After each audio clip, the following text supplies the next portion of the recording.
We are heading home today, and what I want to do is go through all of the shoes that I've run in so far in 2024, including this awesome New Balance Rebel V4 here, which I think we just got up to about 120 miles, and I'll be getting some more miles in it soon. Maybe we'll do another double run day testing it. So that's the plan for today.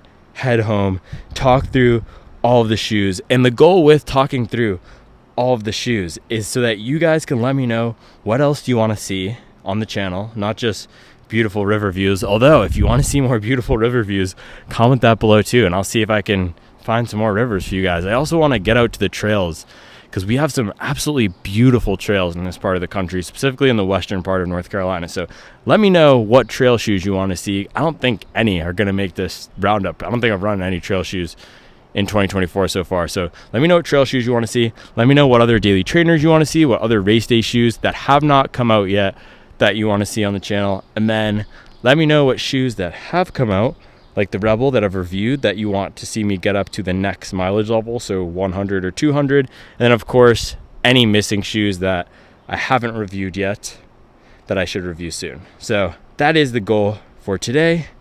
We got a 3-hour and 50-minute drive home. It's probably going to end up being 5 to 6 hours. If you've ever had kids in the car, you know what that's like. Camera died, but now we are back in the room, and we also got a pretty nice view here. Let's check it out.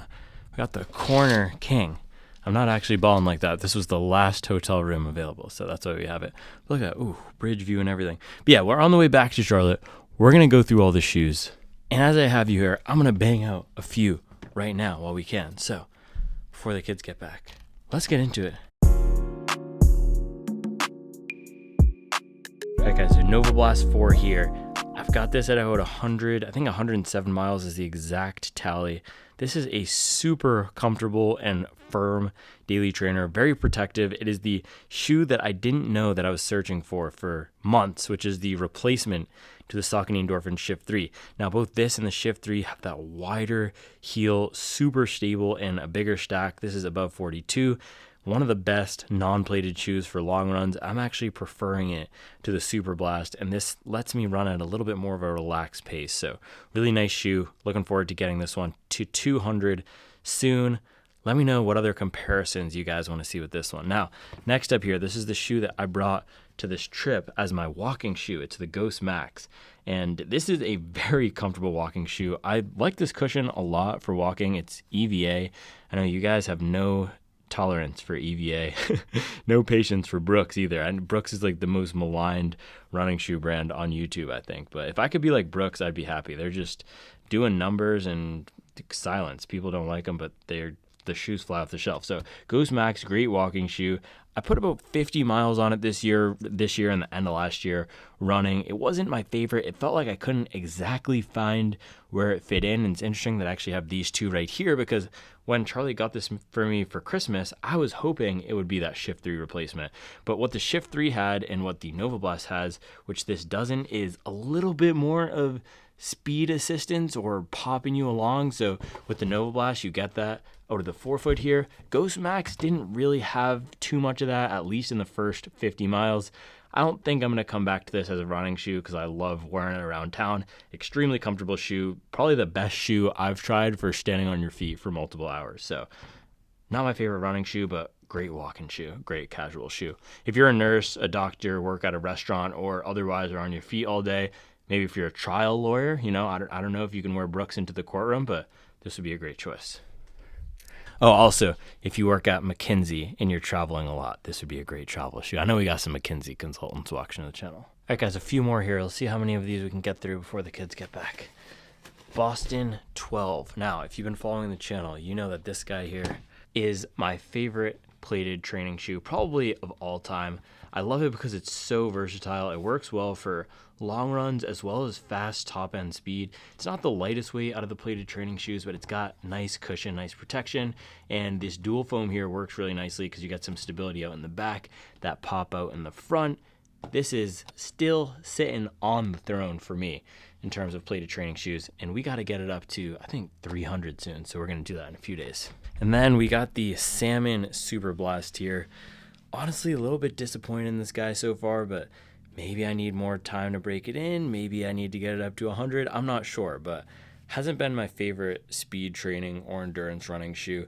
I might let this rest for a while. I'm not actually sure. Maybe I'll get up to 100, maybe I'll let it rest, but Superblast, we got about 60 miles on this guy right now. I'm super looking forward to V2 of the shoe, and we saw those leaked pictures come out soon. Looks like the front rocker might be a little bit more aggressive than this guy, but some marginal changes. So maybe I like the V2 better with the FF Turbo Plus.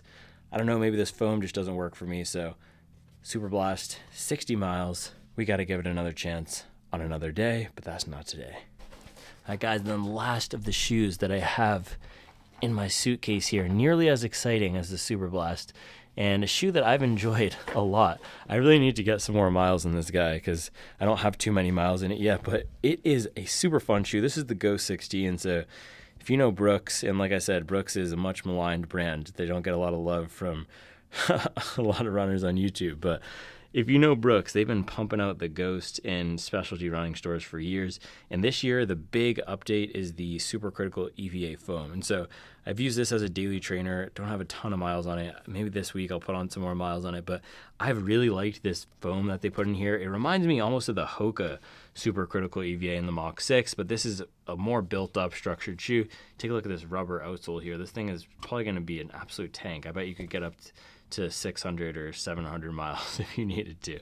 The one downside is I don't love the design in this, and it's interesting because let's check out the Ghost Max for a second. I actually think the Ghost Max looks pretty clean, just comparing these two next to each other. This is a shoe that I rock all the time.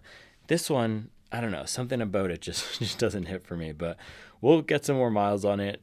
This has been one of my favorite of the new daily trainers to come out because I put some serious pace on it and it responded well. So I think a lot of people are going to sleep on it, but I've enjoyed it a lot. Ghost 16. Now that is all the stuff that we have in the suitcase. We got to make it home to Charlotte across the bridge today, and then 4 to 5 more hours in the car. I'll see you guys when we get home.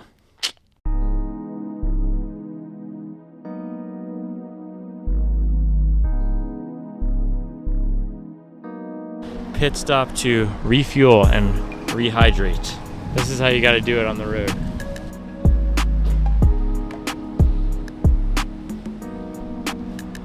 Now we got to get the one for some noon action.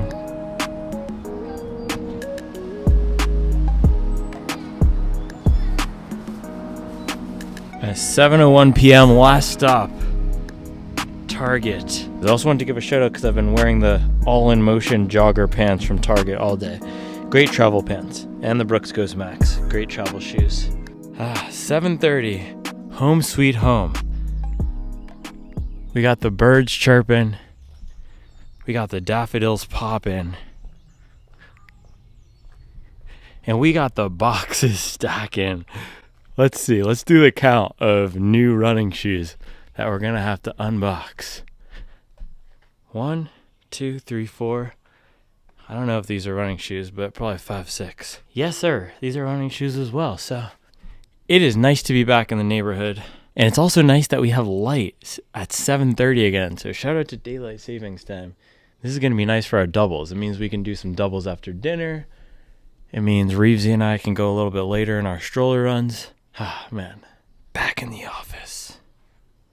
I'll see you guys in a little bit to break down the rest of these shoes. All right, guys, so we are finally back in the office here with all of our shoes. It is 10:25 p.m.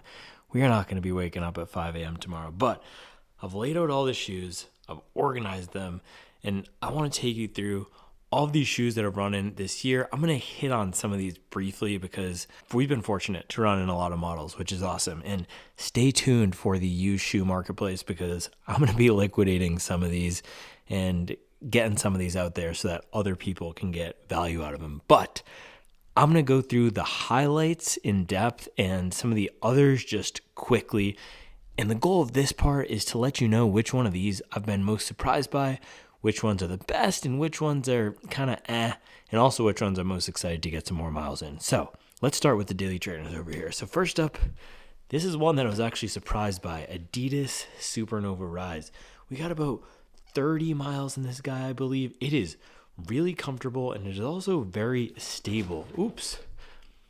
1 minute in, we're already on the blooper reel. So very stable. That's probably one of the highlights of this shoe if you're looking for a daily trainer that can do some faster work, that has some pep to it, but that's also more on the stable side, that would be the Supernova Rise. Now we still need to get this guy up to 100, but highlight for me is the comfort with the padding and the pop and the stability. So kind of an underrated option in the $140 daily trainer category, and especially comparing it to another shoe that I was super excited about running in, the New Balance 880. This one was a huge disappointment. So Supernova Rise, positive.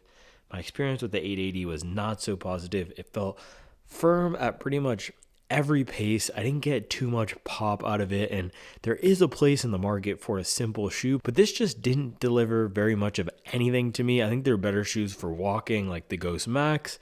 There's better shoes for gym work. This one was a little flat overall, so not my favorite shoe. Maybe some of you will like it if you like more simple shoes, but again, there's some other better daily trainers out there that are firm, especially at this price point. Now, speaking of that, next up here was the Puma Velocity Nitro 3. This is a shoe that I really enjoyed. I did a 100-mile week exclusively in this shoe, so I basically ran in this and nothing else for a week. I did a 23-mile long run, no, 22-mile long run on the treadmill in this. I did recovery runs, I did workouts, and it worked pretty well for all of that. The one area where I didn't love it was for recovery runs. And so if you're a runner who likes firmer shoes, you could pair this with something like the Novablast. Use this as your daily trainer, use this for speed work, and then use that Novablast for any of those relaxed days, and that would be a really solid rotation. So fun shoe. It almost rides like a plated shoe. It is not. It has this super critical, I believe, TPEE, nice and bouncy, and when you got the legs cranking, it's a fun and fast ride. Not the most forgiving though, but it is really protective because of all this stack here. All right, next up in the daily trainer segment, the Hoka Mach 6. Again, super fun shoe.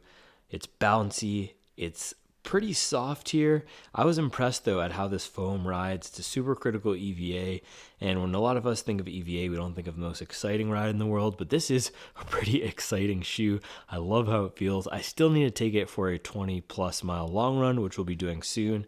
So stay tuned for more on the Mach 6, but the big highlight here is the added rubber, and it's a little bit of a different shoe than the Mach 5. It doesn't have that firm layer of EVA on the bottom, but really peppy, almost like a more built up version of the Rebel V3. So not too much of a surprise here. I was expecting it to be a fun shoe, and it is, but it's nice that Hoka didn't do anything to mess up the Mach series. All right, guys, next up here, we have the Puma Deviate Nitro 2. Now, I was very late to the party on this one, but this is a really fun plated trainer. It's not the most built up or highest stack. It's not the most protective, but it does have a decent amount of foam out here in the back, and I really enjoyed it for those 90-minute to 2-hour runs where I wasn't too concerned about pace, but I might want to be a little bit faster than a normal zone 2 or a normal relaxed effort for me, something where I'd have a max cushion or more recovery soft shoe.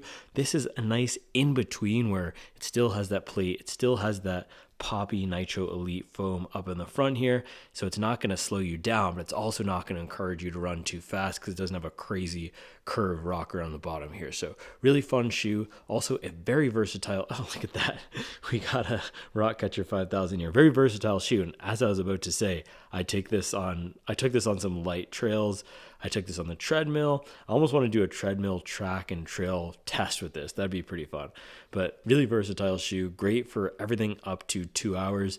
I think a lot of you out there would prefer something a little bit more cushioned for over 2 hours, but really fun shoe that if you have a narrower foot is a great option. All right, guys, before we move on to the speed shoes, the last everyday-ish running shoe that I put a lot of miles on this year, I put about 100, let me change this. I think just in the first few weeks of the year, I put about 100 miles on this guy. New Balance SC Trainer V2. This is a great long run shoe, super protective, super comfortable. It just pops you right along, and it does have that full length carbon fiber plate, but it's not too harsh. So I enjoyed this a lot for longer runs, for any days where I was feeling a little bit beat up. There's some concerns with the durability of this foam, and I only have it at 100, and I have to say it's not losing its performance yet. But some of you out there, if you have the shoe up to 200 or more, leave a comment below. How is the durability doing in this fuel cell here in the SC Trainer V2? All right, guys, moving on to the speed training segment. Now you can see I switched which area of the room I'm at. Starting with the newest shoe that we've brought in and got some miles in, Topo Cyclone 2. Now this one is lower stack. This might be the lowest stack and lightest weight training shoe that I have over here, and I'm really looking forward to putting some more miles in it later this spring and summer when I'm in more of a speed and strength phase. Right now I'm in a high mileage and just absolutely putting in hours of running every day. And so this didn't immediately fit into my rotation, but we're going to get tons of miles in this summer as I move more towards building up my lower leg strength again and working on that fast turnover, hitting some sub 6 minute paces. That's where the Topo Cyclone is going to come into play. Really fun, bouncy foam, but not the most protection. So haven't put a ton of miles in it since I got it. And similarly, we have the Adidas Takumi Sen. Now this is a 5K/10K racer, but it gets the same type of use for me as something like the Topo Cyclone 2. And I really enjoyed the previous version of the shoe, which we have here, the Takumi Sen 8. And when I did the first run in the Takumi Sen 10, this Light Strike Pro foam in here, it just felt a lot different than the Light Strike Pro that we used to have in the 8. And so I know they did change the compound. And so I'm not 100% sold that the new Light Strike Pro is as good, but I'm going to, of course, get some more miles in it again this spring and summer when we're working on some more speed, working on some shorter distance, faster runs, because the 8 was a great 5K racing option and high-end speed work option. So I'm expecting some big things out of this once we can get this Light Strike Pro to hopefully soften up. Now, the last shoe I've run in this fast speed category is the Mizuno Wave Rebellion Flash 2. Now, this is an interesting one because even as I'm picking it up here, it's a lot heavier than those last, 2 shoes we highlighted here, the Takumi Sen and the Topo Cyclone 2. But I'm putting it in this category up against these 2 shoes because with this heel geometry here, it really encourages you to land up in the midfoot or the forefoot. And the workout that I did in this was a track workout, and it was awesome for that. It has a really aggressive rocker up here. It's fun, it's fast, it's got a top layer of this really bouncy foam. And for me, because I am more of a heel landing runner, I would not use this as I'd use a Boston 12 or SC Trainer V2. This is not going to be the best shoe for me for a longer run. I'm not going to put in a 2.5 hour long run in this. Probably, maybe I will try that once or twice this summer, but this is really going to be a good track style workout shoe. And so again, spring and summer, baby, we're going to be putting a ton of miles in the Wave Rebellion Flash 2. Now I want to head into the racing shoes, but there's one plated trainer that I did not highlight, and I actually put it with these racing shoes because I've heard a few runners, particularly lighter runners, really like this as a racing shoe. This is the Saucony Endorphin Speed 4. This was not my favorite shoe to run in. I liked the Saucony Endorphin Speed 3 a little bit better than this. It felt a little bit more fun. This guy just had a kind of a slappy, disconnected feeling, meaning I felt like the heel would hit and then the forefoot. And even when I was running more up at the forefoot, the foam just didn't activate perfectly for me, and none of my miles in this thing felt all that enjoyable. And so I did actually have some really good workouts in this. I did a 22-mile long run at about a 650 something pace, and it was a good workout, but it's not the most fun shoe to run in with all the other options on the market today. And I think that's due to my mechanics, because I have heard from lighter runners and runners who don't want a carbon fiber plated shoe for race day that this is a really fun choice. So if you're looking for a non-plated race day shoe and you're a lighter runner, maybe under 150 pounds, and you want something that's not going to be as aggressive for those 5K, 10K, half marathon, maybe even a marathon, but I'd probably cap out at a half with this, then Saucony Endorphin Speed 4 would be a good choice. And then peeking out under here, you can see I did also get some miles in the Speed 2 this year. I put in a few workouts in this. I picked this one up because, like the Superblast, you guys are absolutely obsessed with this shoe. I wanted to see what all the hype was about. This is a really fun shoe. I'm not sure it's the best shoe of all time, but given that it came out a few years ago and compared to the options that were out then, this is a really nice shoe. Compared to something like the Adidas Ultra Boost, it's going to give you a lot more pop and bounce. So fun shoe here. Current generation is Speed 4. All right, guys, heading back down over here to the racing shoes. Let's get into it. So first race shoe, Saucony. Oh gosh, bloopers again. Blooper reel. There we go. Wes Welker, Randy Moss. All right, Saucony Endorphin Pro 4. So I put a 26.2 mile long run, a time trial, marathon time trial and training in this guy. Super comfortable. This is the most comfortable racing shoe that I've tried out of all these guys here.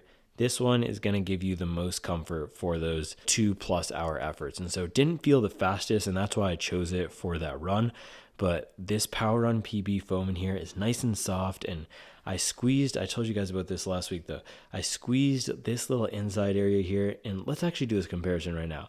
Squeeze the inside of the Pro 4 versus, look at this one, Pro 3. And I don't know if you can see how much the foam is going in, but the Pro 4 feels so much softer. And so this is a really soft racing shoe. If you want that forgiving underfoot experience, this is a good choice. If you also wanted to use something as a plated training shoe, as a long run shoe, this could be that shoe. For example, comparing this to something like the Superblast, this is not too far off. It feels good at everyday running paces, and then when you want to hammer some pace and step on the gas, it comes alive for that as well. Also, the sock upper is sick. I love how the tongue is integrated here. So really fun shoe. Not the fastest, but comfortable option that blends training and racing really well. Now next here, we have the Vaporfly 3. So I haven't put a ton of miles on this year, but I have done a few workouts, and it's really interesting because Vaporfly used to be my go-to racing shoe, but compared to everything else that's come out this year, this just feels so much more minimal, and brands are starting to do some creative trickery. We'll talk about the Cielo X-1 in a second. And this is not doing any creative trickery. It's still got that 40 millimeters, and it still has that Zoom X, which compresses a lot when you step. So this feels a lot lighter on foot, but also a lot less cushioned than a lot of the shoes out there, a lot of the new racing shoes that we've been picking up. So I'm not sure when I'm going to race my marathon in yet. It's probably not going to be the Vaporfly, but still a good choice if you want something light and easy to turn over the legs in, but not the most protective compared to some of the new options hitting the market. So speaking of those new options, Hoka Cielo X-1. Wow, picking this up, this almost feels like it's twice the weight as that Vaporfly. It is not, but it is probably about, I think this was about 260 grams, whereas that Vaporfly is 207. So it is considerably heavier, but you are getting a lot more cushion under here. And the reason I'm not saying this is the most comfortable shoe versus the Endorphin Pro 4 there is because the geometry on this is just super weird, so it doesn't feel like the most natural shoe when you're just plodding along, but it does put you up on your toes, and it does just roll you right through and gives a lot of bounce. So that's the benefit from this guy. It is a super bouncy shoe. There's two different types of foam in here. This top one is a little bit softer, and then the bottom one is a little bit firmer for stability. The one issue I had with it is as a heel striker, because of what they did to get the foam in here, and let's take a look at this real quick. If you see this lined up on the box, so what they did to get the more foam, then the legal limit is 40. So what they did to get 46 under here is they put 40 only in the back where the official measurement is taken, and then closer to the middle they put the 46. So the lowest point of the heel is back here. And so if you're landing on the heel, or even like this, just touching that top of the heel before you midfoot, it can feel like a little bit of a braking force. So that's weird at some paces, but very fun, very protective shoe because you get so much stock in here. And it's expensive at $275, but like the Pro 4 here, you're going to be able to get a ton of training miles out of this guy. And then behind it, I stashed the Vaporfly 2 because I did a comparison workout with this to the Hoka Cielo X-1, and this almost felt like an ancient racing flat in comparison to that, and you can see it almost looks like a racing flat in comparison to that. So this is a lot lighter. I think there's also, for some reason, it feels like there's less foam in here than the Vaporfly 3, even though the stack heights are similar. So I don't think you can even buy this one anymore. There's probably not much inventory available, but it is interesting to run in this if you have one in your rotation, to run in this and then run in any of the new shoes. And these Vaporflies, they just feel so much lighter and so much less protective, less cushion than a lot of the other shoes. All right, so let's bang through some of these other racing shoes quickly. Adidas Adios Pro 3. I did I think a 10-mile run in this guy, and I got this because, again, it was one that a lot of you wanted me to test to compare to some of these other marathon racers, and so we're going to get some more miles in it to see if we can soften up the Lightstrike Pro, but it wasn't a shoe that immediately wowed me, and a lot of you said that you need to break in the foam. But it's interesting because a lot of the race day shoes, the ones that I fall in love with usually, like we'll get to the Gara in a second, but the Vaporfly and even the Brooks, I didn't have to break it in. So Adidas Adios Pro 3, still need to break in this guy, but Diadora Gara, this was the biggest surprise of the year, I think, for me. So this is a very expensive shoe at $300, and even despite that price tag, I was not expecting much out of this shoe. I think a lot of us, when we see new brands coming into the running shoe game, I know I personally don't expect them to have an awesome shoe, and this is an awesome shoe. Like the Pro 4, this is one that feels good at training paces, but when I wanted to go faster than those training paces, it felt faster than that Pro 4. So fun shoe, fast shoe. The foam in here is soft. You can see as I'm pushing it in, it is very soft. Probably the softest marathon racing foam out of any of these shoes, maybe a little bit firmer than Zoom X, but it has a lot of pop to it, which is nice. So biggest surprise of the year, and $300. It's expensive, but it's worth it if you're going to get some mileage out of the shoe. And then of course we have the Pro 3, 300 miles on this guy. Great long run shoe. I've run it a few times just to get some. I've run it a few times just to remember the magic of it and to do some comparisons, but this is still a great shoe, and it's still being sold at full price. So Saucony knows they've got an awesome shoe here. And then the most recent race shoe that we have is the Brooks Hyperion Elite 4. Now this is a little bit firmer than the Gara, a little bit firmer than the Saucony Endorphin Pro, but very fast feeling. It's super light in my hands, and I enjoyed it a lot more than the Alphafly. I enjoyed it more than the Adidas Adios Pro. I really think that the foam that Brooks has in here, what are they calling it? DNA Flash V2, is a fun foam, and it's got me super hyped about what's going to come later this year in the Brooks Hyperion Max 2. So stay tuned, because I still need to do my long run in this guy, but as of now, I am highly impressed with this shoe. It is priced at $250, which is the same as some of the more established shoes on the market, but that is the market standard these days for racers. Now, similar to the Adidas Adios Pro, I wasn't immediately wowed by this, and also similar to the Superblast, there is a lot of foam underfoot. So the special sauce of the SC Elite V4 is that it has a lower drop, and so because of that lower drop, you're getting a ton of foam in the forefoot here, and I'm not sure I love having that much stack underneath my feet as I try to turn over the legs. And so that was one of the things where I'm not sure if it's holding the shoe back, but that's making me question whether this is the best marathon shoe for me. I think people who like that wider fit and also heavier runners are telling me they really like this shoe. So if you do need a more forgiving wide shoe that's still fast, that's going to be the SC Elite here. And it did feel really fast for me when I picked up the pace. It's just not my preference to have this much stack under my forefoot when I'm trying to run fast. And then another surprise of the year, Tier Valkyrie Elite Carbon. Now, again, as with the Diadora, I wasn't expecting much from this shoe, even though when I saw it at the running event, I really liked how it looked. I wasn't sure that Tier would be able to execute, but they did a really nice job. They're using pretty similar foam to what Saucony has in the Power Run PB. You can see these little beads all throughout the foam, and it has a nice rocker up in the forefoot and is super stable. So if you look at the back here, you can see we got a nice wide base. There's no weirdness going on with cutouts or the geometry. You do got the cutout in the middle, but a nice shoe that if you need some stability and if you're a bigger runner, it's going to be a really good choice for the marathon. I actually did one of my best marathon training runs of the block in this guy, so I have a lot of confidence on taking this up past 2.5 hours up to 3 hours, and really good choice if you're in that 3 hour to 4 hour marathon range. All right guys, now the last of the racers here, let's grab it. Alphafly 3. Now this was another surprise to me, and it wasn't a surprise in a good way. I didn't love how this felt. It was my first experience in the Alphafly, and I was expecting a little bit more. I was expecting maybe a little bit more zing from these pods, and it felt a little bit firm underfoot and not the most friendly experience. And I wasn't expecting this to be a super friendly, comfortable ride, but Nike was hyping that up for this generation. And so it felt like a fast shoe. I did a 5K pace workout and I felt the most efficient in this shoe, and my heart rate data backed that up. I don't train by heart rate, but it is just an anecdote so that you guys know that. But in terms of how it feels, I don't feel the most confident running in the shoe. So I'm definitely not going to be using this for my next marathon. But again, like some of these shoes we have here, Takumi Sen, Topo, Flash 2.